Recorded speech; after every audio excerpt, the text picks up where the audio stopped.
Good morning everyone.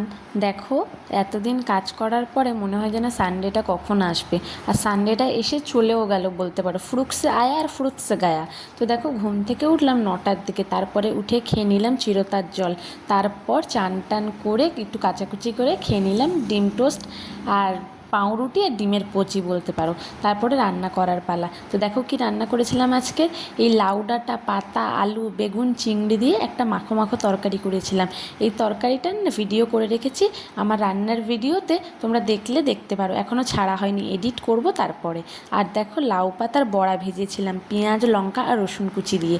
এত সুন্দর খেতে হয়েছিল, ধারণার বাইরে। আমার তো বেশ ভালো লেগেছে, অনেক কটাই বড়া খেয়েছি। আর তারপরে দেখো, সানডে মানে মাংসর পালা। তো আজকে না মুরগির মাংস আনা হয়েছিল। তো ভালোভাবে মাংসটা ধুতে হবে, ধোয়া হয়নি তখনও।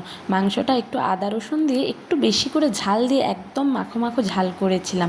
অনেক দিন পর যেন বাড়িতে মুরগির মাংস খাওয়া হচ্ছে এরকম লাগছে। এক কথায় মাংসটাও যেন অসাধারণ ছিল। আর দেখো, আর কি রান্না করেছিলাম বলো তো। আর রান্না করেছিলাম এই যে চালতা দেখতে পাচ্ছ, চালতার চাটনি করেছিলাম পাঁচফোড়ন দিয়ে। চালতার চাটনিও কিন্তু এক কথায় আমার অসাধারণ লাগে। তো আজকের এই বলে শেষ করলাম, আবার কাল দেখা হবে, টাটা।